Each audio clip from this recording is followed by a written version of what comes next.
आज हम हनुमान जी के जन्म की कथा करेंगे। क्योंकि हनुमान जी का जन्म कैसे हुआ, ये हनुमान चालीसा में ऐसा उल्लेख मिलता है कि हनुमान जी को शंकर सुवन केसरी नंदन पवन पुत्र भरत ही सम भाई, ऐसा उल्लेख मिलता है हनुमान चालीसा में। कितने? शंकर सुवन केसरी नंदन पवन पुत्र हनुमान और भरत ही सम भाई। इनका नाम ऐसे क्यों पड़ा हनुमान चालीसा में, इनके बारे में थोड़ा जानकारी प्राप्त करते हैं। तो माता अंजनी, हनुमान जी की माता अंजनी पहले स्वर्गलोक की अप्सरा थी, पुंजिक स्थला थी। एक बार ऋषि दुर्वासा का स्वर्गलोक में आगमन हुआ तो देवराज इंद्र ने कहा, हे पुंजिक स्थला अप्सरा, तुम जाओ और ऋषि दुर्वासा को स्वागत करके अंदर ले आओ। तो पुंजिक स्थला अप्सरा वहाँ गई द्वार पे और नृत्य करने लगी, नृत्य इधर इधर करने लगी। तो ऋषि दुर्वासा को बहुत क्रोध आया, मेरा स्वागत ऐसे कोई करता है? हाथ जोड़ के स्वागत नहीं करा, कुछ नहीं, और नाचते इधर इधर कूदने लग गए बंदरिया जैसे, ऐसा करके। तो ऋषि दुर्वासा ने उस अप्सरा को, पुंजिक स्थला अप्सरा को श्राप दे दिया, मेरा तुमने अपमान किया, आपने मेरा अपमान किया, इधर बंदर जैसे इधर उधर कूदने लगी, इसलिए तू आज से बंदरिया बन जाएगी, मनुष्य योनि में बंदरिया के रूप में जाएगी तुम। ते ऐसा कहा, ऐसा श्राप दे दिया। पुंजिक स्थला बहुत घबराई और रोने लगी, ऋषि दुर्वासा से माफ़ी मांगने लगी, मेरे को माफ़ कर दो यूँ करके। पर ऋषि दुर्वासा ने फिर शांति भाव से कहा कि मैं अब तो मेरा श्राप तो वापस नहीं ले सकता हूँ, पर आपको एक वरदान भी देता हूँ, आपके कुख से स्वयं शिव शंकर महादेव भगवान आपकी कुख से जन्म लेंगे। 11वें रुद्र अवतार में आपके कुख से स्वयं शिव शंकर महादेव अवतारित होंगे। तो ऐसा वरदान दिया। तब पुंजिक स्थला अप्सरा पृथ्वी पर वानरी अंजनी माता रूप में आई, माता अंजनी के रूप में आई और वानरराज केसरी से विवाह किया। तब एक बार उधर राजा दशरथ, अयोध्या के राजा दशरथ भी पुत्रेष्ट यज्ञ कर रहे थे। और एक तरफ राजा दशरथ पुत्रेष्ट यज्ञ कर रहे थे कि एक तरफ वानर राज केसरी और माता अंजनी भी पुत्र की प्राप्ति के लिए तपस्या कर रहे थे जंगल में।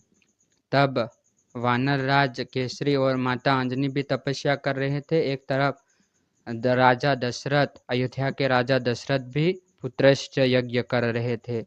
तो पुत्रेष्ट यज्ञ, उनको भी पुत्र नहीं थे, तो पुत्रेष्ट यज्ञ किया। तो वहाँ अग्निदेव प्रकट हुए खीर लेकर।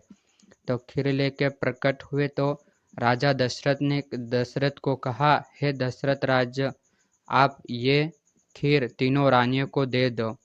तभी राजा दशरथ ने तीनों रानियों को दिया। तब माता कौशल्या ने, माता सुमित्रा ने खा लिया, पर माता कैकेयी देख रही थी। तभी एक पक्षी उड़ने वाला शील आया और उस कटोरी में से थोड़ी सी खीर अपने सोच में भर ली और उड़ने लगा। उड़ते उड़ते जहाँ माता अंजनी और वानरराज केसरी तपस्या कर रहे थे पुत्र प्राप्ति के लिए, वहाँ पहुँचा। तभी पवनदेव ने देखा कि ये तो दशरथ राज ने पुत्रेष्ट यज्ञ करवाया था, उसमें से अग्निदेव ने ये खीर दी, इनसे तो पुत्र प्राप्त होगा, इन खीर से। ये तो माता अंजनी और वानरराज केसरी तो पुत्र प्राप्ति के लिए तपस्या कर रहे हैं। ऐसा करके बहुत जोर से हवा चलाई और उनके उस उड़ने वाले पक्षी से सोच से वो खीर गिरा दी और अपने हाथ में ले ली। तभी भगवान विष्णु नारायण ने देखा, अरे ये तो माता अंजनी को देने जा रहा है। पर ऋषि दुर्वासा का वरदान तो ये था कि स्वयं शिव शंकर महादेव माता अंजनी के कुख से जन्म लेंगे। तो ऐसा देखा तो तभी भगवान नारायण ने सोचा कि अभी कुछ करना पड़ेगा अभी। तो भगवान नारायण ने ऐसी युक्ति लगाई कि भगवान शिव का तेज निकल जाए, भगवान शिव शंकर का। तो वहाँ गए और भगवान शिव को देखा तो ध्यान में मग्न थे। तभी भगवान नारायण विष्णु ने मोहिनी रूप धारण किया। मोहिनी रूप लेकर वहाँ गए और प्रणाम किया शिव शंकर भगवान को। तभी भगवान शिव शंकर मोह में पड़ गए। तभी अचानक से उनका तेज निकल गया, उनका वीर्य स्खलित हो गया। तभी वो नीचे गिरने वाला था। तभी पवन देव ने देखा, अरे ये तो भगवान शिव शंकर का तेज है, अगर इस पृथ्वी पर गिरेगा तो पृथ्वी सहस नहस हो जाएगी। तभी उसको भी एक हाथ में पकड़ लिया और एक हाथ में खीर थी। तभी सोचा मैं अब क्या करूं, ये दोनों कहाँ पे, किसको दूं यूं करके। तभी नारायण वहां प्रकट हुए और शिव शंकर भगवान आए। तीनों मिलकर सोचने लगे, तभी ये तेज माता अंजनी को भी ग्रहण करना है और ये खीर भी माता अंजनी को देना है, दोनों ही। तभी जाए तो माता अंजनी जंगल में तपस्या कर रही थी वानर राज केसरी के साथ पुत्र प्राप्ति के लिए।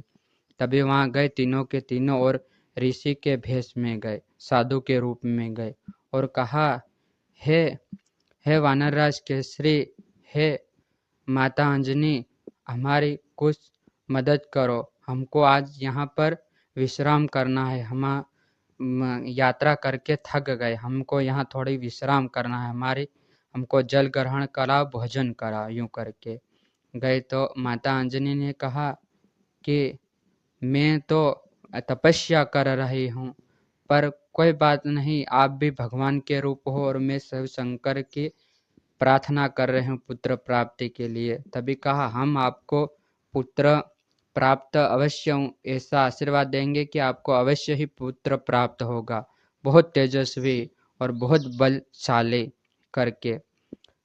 पर हम तभी आपको सेवा का अवसर देंगे कि आपके पास गुरु मंत्र हो। तो ऐसा माता अंजनी को कहा शिव शंकर भगवान और नारायण भगवान और पवन देव ने। तभी कहा, मैंने तो गुरु मंत्र तो किसी से नहीं लिया, आप ही दे दो गुरु मंत्र, मेरे पास तो, मैं कहाँ जाऊँ अभी गुरु मंत्र लेने के लिए, आप ही दे दो, ऐसा करके। तभी भगवान विष्णु ने कहा, हे पवन देव, आप वायु के रूप में जब भी गुरु मंत्र कान में देने जाओगे, तभी आप वायु के रूप में बोलूँगा, तभी आप वायु के रूप में वो भगवान शिव शंकर का तेज उनके गर्भाशय में स्थापित कर देना। तभी भगवान विष्णु ने गुरु मंत्र दिया। तभी तभी पवन देव वायु के रूप में वो भगवान शिव शंकर का तेज लेकर वहाँ गर्भाशय में स्थापित कराया और कहा, ये हमारा आशीर्वाद है, ऐसा करके ये गुरु मंत्र है, लो मैं गुरु मंत्र के साथ ये खीर भी देता हूँ, आप इसे भी ग्रहण करो। ऐसा करके माता अंजनी के गर्भाशय में भगवान शिव शंकर का तेज भी स्थापित कर दिया और वो खीर पुत्र प्राप्ति के लिए थी, वो भी माता अंजनी को दे दिया। फिर हुआ हनुमान जी का जन्म। इसलिए हनुमान जी को कहते हैं शंकर सुवन केसरी नंदन पवन पुत्र हनुमान, भरत ही सम भाई। हनुमान चालीसा में राम कहते हैं तुम भरत ही सम भाई, क्योंकि माता अंजनी ने खीर भी खाई थी जो राजा दशरथ ने पुत्रष्ट यज्ञ करवाया था, उसमें से माता कैकेयी की कटोरी में से वो पक्षी उड़ने वाला ले गया था, वो खीर भी खाई थी। इसलिए हनुमान जी को कहते हैं शंकर सुवन केसरी नंदन पवन पुत्र और ये भरत ही सम भाई। ये इतनी जन्म गाथा हनुमान चालीसा में मिलती है।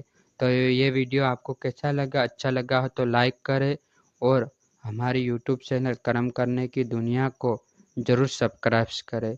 मिलते हैं अगले वीडियो में, तब तक करते हैं अच्छे कर्म। जय माता जी, जय हिंद।